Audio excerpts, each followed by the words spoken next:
afternoon, everybody. So we're still in Cornwall. Fishing didn't go too well yesterday. We done all right last night, mackerel fishing.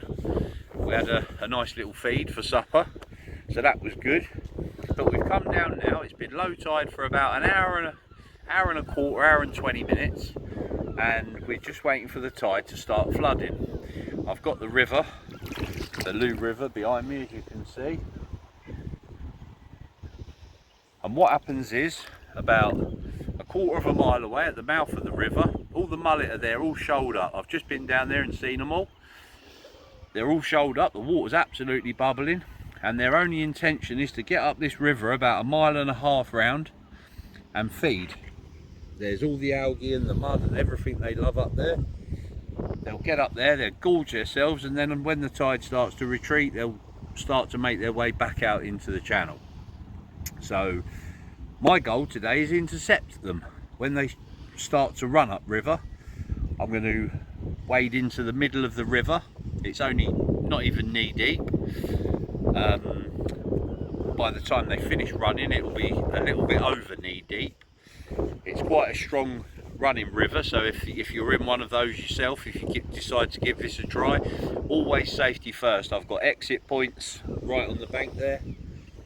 I can always get out safely. Just make that a priority over catching fish or anything else. But I'm going to do this using a cast net. There's hardly anybody in this country really doing it. I saw it, as you probably all do, on YouTube in India. They use them very successfully out there to feed their families and their villages, and I saw it and I was absolutely intrigued by it. So I sent away to India. I got myself a cast net. Sent away to China and got myself a cast net, and spent approximately 3 or 4 months up the local park learning to load the net, learning to throw the net, learning to retrieve the net, and it took me around 3 to 4 months to perfect it. I've got the cast net here. I just carry it around in a bucket for ease of use.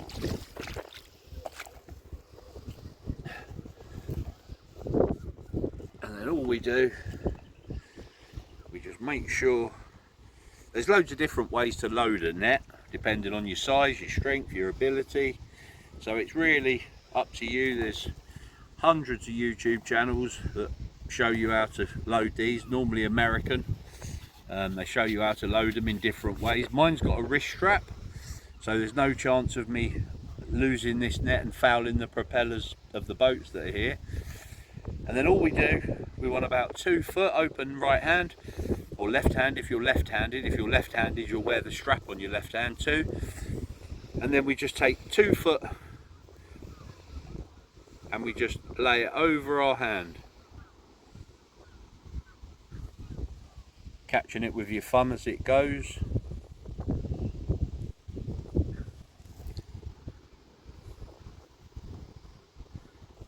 We just repeat that until it's all gone, and then we grab it just before what's called the horn. That is to spread all the external lines. And what we do, we've got a slider here, so we pull that up right to the top, and the horn will sit in there. And then all we do is we get the net out. I've got quite a long net because I've been doing it quite a while now. So we just take the net like that. With a long net like this, we do the same. We go exactly the same with the net as we did the rope, across the top of the hand. And then we do exactly the same again. And then we lift the net, give it a shake, and we do exactly the same again. Now what I've got there is just one handful of net, but everything is in my right hand, going the same way. And then all we do before we start fishing, we just fiddle with the bottom of the net. There's a row of lead weights right on the bottom, and we just gather them up with our fingers to make sure that there's none that are twisted over the bottom line.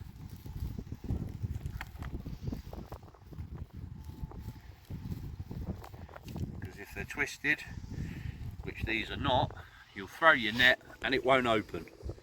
and it's a real waste of an opportunity when the fish are already running. So it's always best to do that to start with.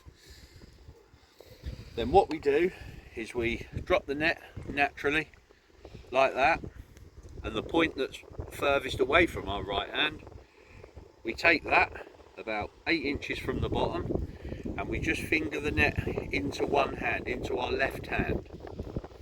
You only want half the net. That's it, like that. And now I've got a bundle in my left hand. So now, yet again, I'm going to take finger and thumb, and I'm going to hold that bunch there, like that. Now everything's in my right hand. So it was still in my right hand. Take half the net and pinch between finger and thumb. And then we turn this away from us, like that, and we grab the weight that is closest to this side. Then we grab the bottom line, so it's the row of weights is swinging. You've still got all this in your right hand, and then all you do is you flick the line of the top line of weights over. It's now hanging in front of the open net. We flick it behind, and that now is ready to throw. We will throw into the wind. If there is wind, we'll throw into the wind. This helps to open the spread of the net. And what we'll do is we will just chuck all of this in one hand. We'll just chuck it, but we'll let go of this hand, the open left hand. We'll open that around a second later, second and a half later than we open this hand. And that will give the time that the top, all the net will already be in motion, and by letting go of this weight, it will create a perfect circle, hopefully. But that's how we'll do it. I'll show you once more. I won't talk, I'll just show you what we do.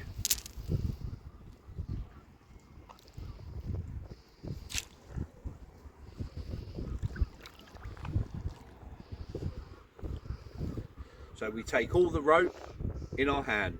We've got all the rope.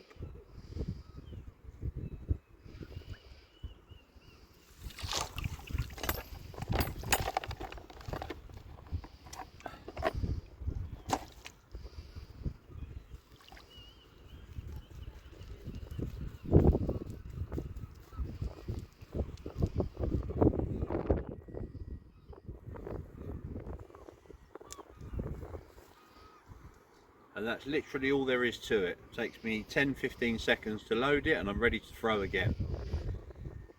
But we shall continue to wait. We've got a little while yet. They'll be working their way up the river from the mouth of the river at the moment. And as soon as they start to run, I'll show you, hopefully, how to catch mullet using a cast net.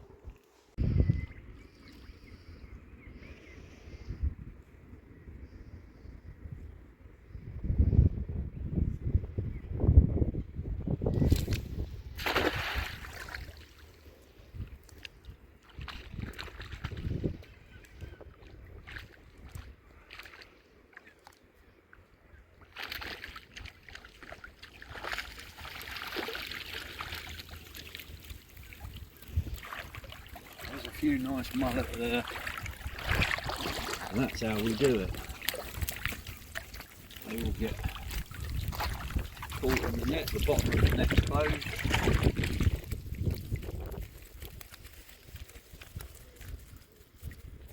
And that's how we fish for mullet with a cast net. Very effective, as you can see. Hopefully there'll be some nice big ones. I shall release these.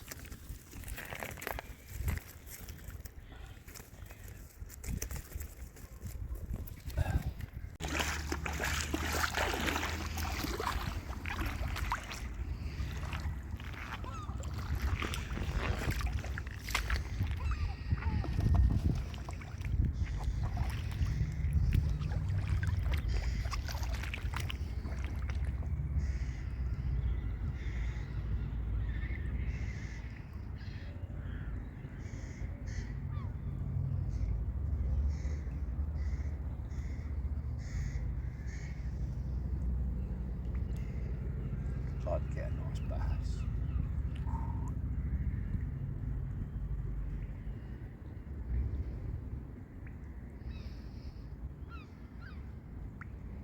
There's hundreds running through, but they're only like 7-8 inches, so I'm waiting for the bigger ones.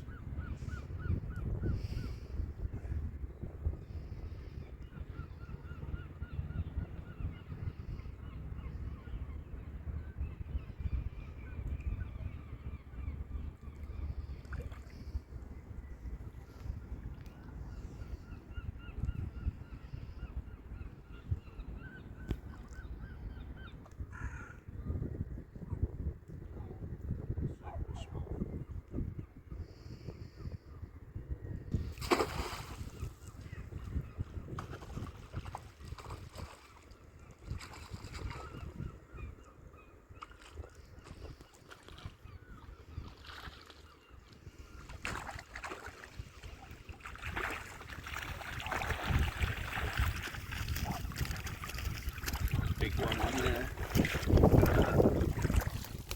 6-pound mullet.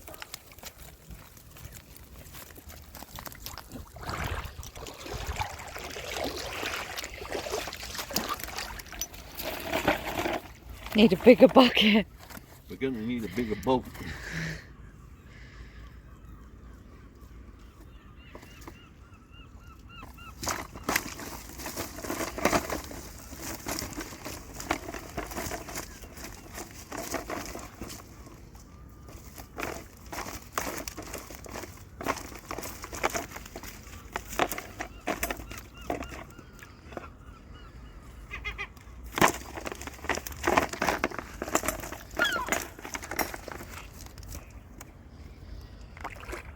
What I'll do is I'll quickly dispatch the larger ones.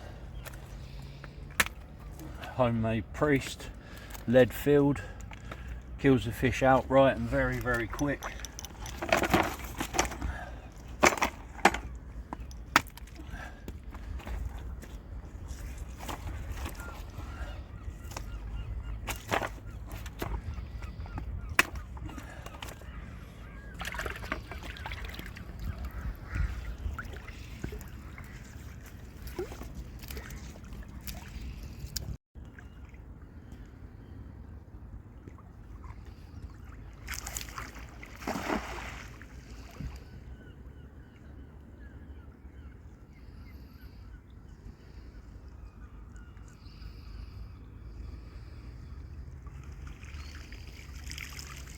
Bass and a mullet.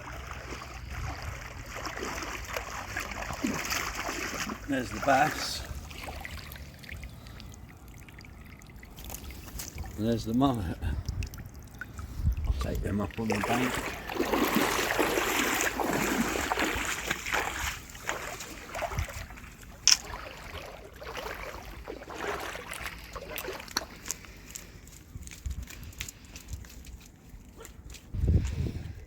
So it's going well, we've got a few already. A couple of really nice big ones. One in there is about 6 pound.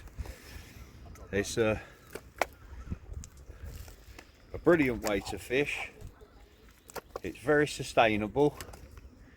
There's obviously no bycatch. We don't have any bycatch because anything undersized or what we don't, species we don't want, we simply throw back. But I'm going to give it another go because there's hundreds running up now. Water's getting a bit deeper. I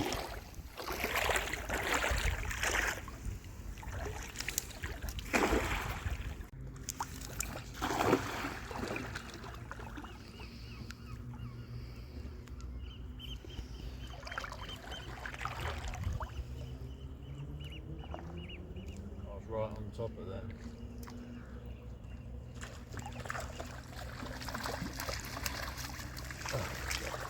There's a nice view there again.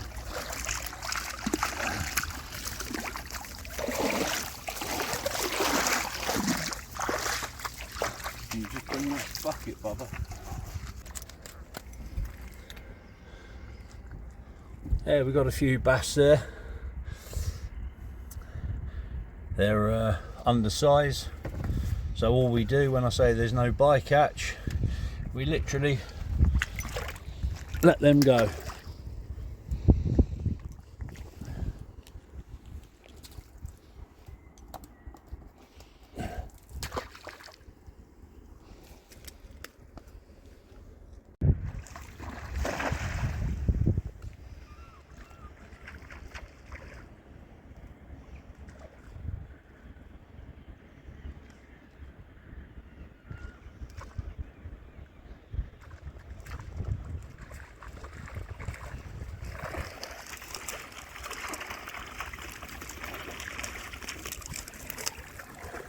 the size of that bass in there. Biggest one's a bass. Nice 5 pound bass. We're setting for that all day long.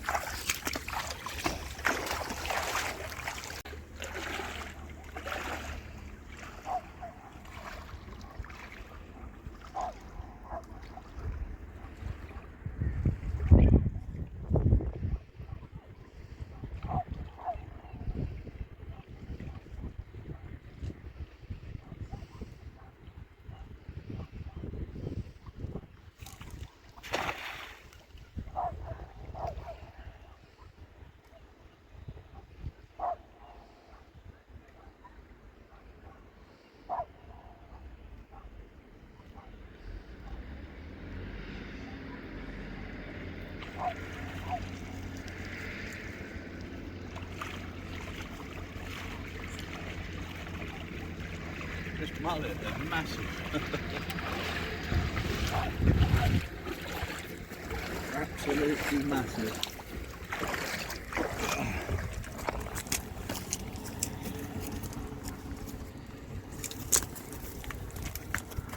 That's the biggest mullet I've ever seen by a million miles.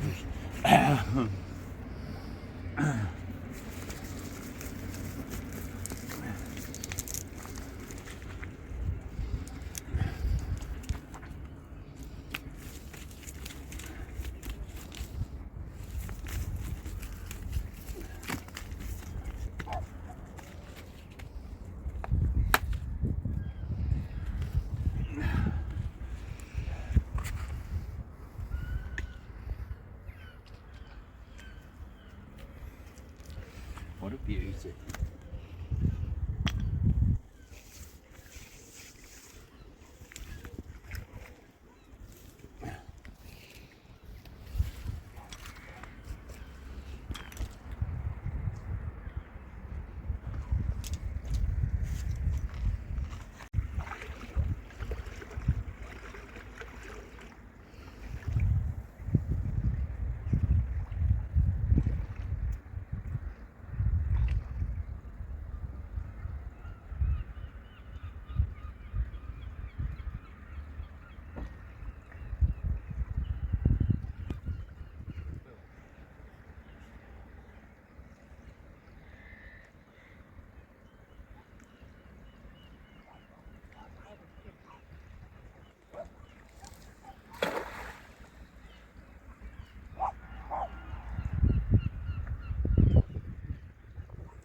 There's another few.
There's a few more. And that, my friends, is how you, excuse me, that is how you catch grey mullet. Hopefully I've inspired you all to get yourself a cast net. I think they're about 20-25 quid on eBay, Amazon, wherever you shop. and you can literally have hours and hours of fun and fill your freezer. So at some point in this video you'll see me catching a lot of grey mullet and bass, sea bass, in a cast net. It's great fun, it looks great fun, it really is great fun, but I can't stress enough the safety issue of doing that. I'm in a fast moving river. Don't ever let the water get above your waist, because the current will, if you stumble or trip, it will knock you over, and people have drowned in rivers doing this. So just keep your eye on the water, always keep your eye on the exits, on your exit point. You've always got to have an exit point. I mean, if worst come to worst, over there's a giant wood. I'd walk up in that bank and I might have to sit up there for a few hours until the tide went out enough for me to get back over. There is a road up there I could walk round if I wanted to, but the exits are all important. When you're actually doing the cast net, you always want to be throwing the cast net into the wind. So if the wind's coming towards you, you cast away. When the water's shallow, a foot deep, 18 inches deep, the amount of lead on the bottom of that net will sink the net so quick that the fish won't be able to escape. In the deeper water, the net is a lot slower, and the tendency with excitement is the minute you go over a shoal is to grab your net and pull it in. But you never do that, because all you'll do is you'll close the net, you'll pull the net, instead of it dropping, you'll shut it and pull it, and the fish will go. They'll be gone out the bottom of it. So the thing what you do is you always cast your net and let it completely sink to the bottom, the weights. Once the weights are on the bottom, then you can gently pull your lines, close all the weights together, and then we're good to haul it in, and your fish can't go anywhere then. Once the weights are shut at the bottom of the net, the fish are encased in there. What else is there to tell you? There's not a lot else really. It's pretty straightforward. The hardest bit is learning to load the net and cast the net, but that can be done anywhere. If you've got a half decent sized garden, you can do it in the garden. If not, you can drive to a park, or if you're right next to the beach, you can go to the beach. But I prefer to do it over grass. Obviously you do get a bit wet, and when you're practicing, to keep getting soaking wet is not ideal. But once you've practiced and practiced and practiced and you think you're good enough, what will happen is when you cast on grass, your weights will bounce on the grass, they'll shut, the weights will shut up and the net will fall down, and you never look like you're getting a complete open circle of net. But once that's coming and you're casting consistently and the weight's hitting the floor and shutting, then you need to go to some open water and just hone your skills. 2 or 3 trips and you'll be bang on. But I shall leave that with you guys. I think you'll agree it's a brilliant video, and there'll be more coming soon, so keep your eyes open.